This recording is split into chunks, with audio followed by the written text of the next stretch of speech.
Olá, vamos pensar juntos. Qual é o oposto de frágil? A primeira resposta que vem à mente é robusto ou forte, certo?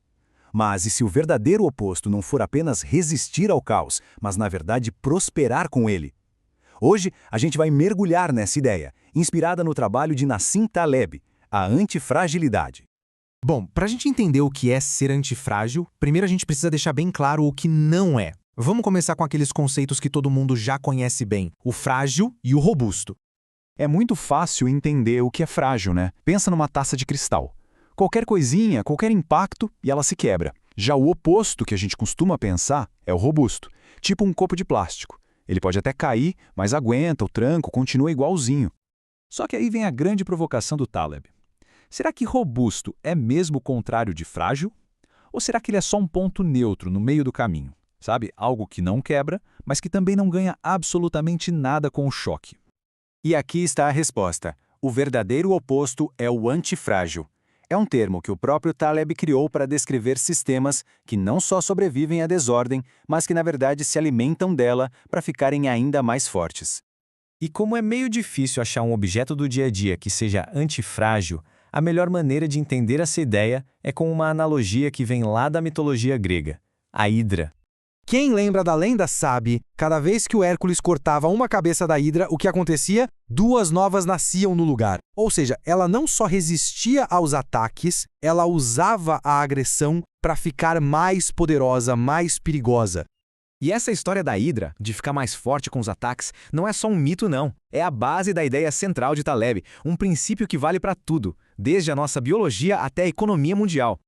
Aliás, essa ideia não é completamente nova. A famosa frase do filósofo Friedrich Nietzsche, aquilo que não me mata me fortalece, é talvez a forma mais antiga e poética de se falar sobre antifragilidade. E o processo é basicamente este. Tudo começa com a exposição a um tipo de estresse, um choque. O sistema precisa sobreviver àquilo, se adaptar, e o resultado final não é simplesmente voltar ao normal. É ir além, é se fortalecer, alcançar um novo nível de resistência. A gente vê isso acontecendo no nosso próprio corpo. A exposição a germes, por exemplo, treina e fortalece o nosso sistema imunológico. E quando a gente levanta peso na academia, o que acontece? A gente cria microlesões nos músculos, que depois se curam e voltam maiores e mais fortes. Isso tudo leva a gente a um grande paradoxo dos nossos tempos. Se o estresse e o desafio nos tornam mais fortes, por que será que a gente construiu um mundo que parece obcecado em eliminar qualquer tipo de dificuldade?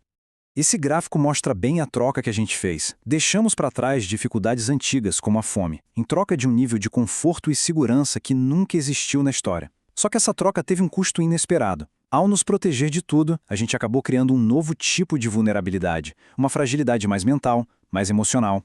E olha só, essa preocupação não é de hoje. Lá em 1904, o sociólogo George Simmel já tinha previsto que o ritmo frenético da cidade moderna ia causar uma intensificação da vida nervosa, nos desconectando de nós mesmos e gerando um mal-estar profundo. Em outras palavras, a gente resolveu muitos problemas do lado de fora, mas acabou criando vários outros problemas do lado de dentro. Ficamos mais vulneráveis ao tédio, à ansiedade, a uma certa falta de propósito. E essa busca incessante por conforto não afeta só o nosso bem-estar. Ela também coloca em risco virtudes que, historicamente, nasceram no meio da adversidade. E para o Taleb, uma delas é a mais importante de todas. Taleb diz que a coragem é a única virtude que não pode ser fingida. E por quê? Simples. Porque, diferente de outras virtudes que a gente pode só falar que tem, a coragem só existe de verdade na prática, na hora do risco. E essa não era uma preocupação só de Taleb. O próprio Adam Smith, lá atrás, já temia que essa transição de uma sociedade guerreira baseada na honra e na coragem por uma sociedade comercial focada no lucro acabaria enfraquecendo o que ele chamava de virtudes heróicas. A verdade é que hoje, para a maioria das pessoas, o risco não é mais físico, é financeiro. É o medo de perder o emprego, de não conseguir pagar as contas. E essa pressão toda acaba incentivando a gente a se conformar, a evitar conflito, em vez de defender com coragem aquilo em que a gente acredita. Então, se o conforto do mundo moderno já nos deixou mais frágeis, o que vai acontecer com a nossa resiliência no futuro, com tecnologias que prometem deixar tudo ainda mais fácil? E a grande pergunta do momento é essa.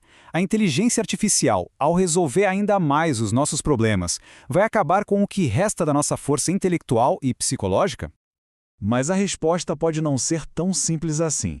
O filósofo Luiz Felipe Pondé tem uma visão interessante. Ele diz que a IA não mete medo em quem tem repertório. Na realidade, pode ser uma parceira. O que será que ele quer dizer com isso? A ideia é que a inteligência artificial pode ter um efeito duplo. Para quem já tem uma boa base de conhecimento, um bom repertório, ela se torna uma parceira incrível, que amplifica as capacidades. Mas para quem não tem essa base, ela vira uma muleta. E uma muleta que a gente usa o tempo todo acaba atrofiando a nossa capacidade de pensar. No fim, nos torna ainda mais frágeis. O que nos leva à questão final e talvez a mais importante. Em um mundo que foi projetado para o conforto, que remove sistematicamente os desafios da nossa frente, como é que a gente pode cultivar a antifragilidade? A grande conclusão é que se fortalecer deixou de ser o caminho natural. Hoje, ser antifrágil é uma escolha.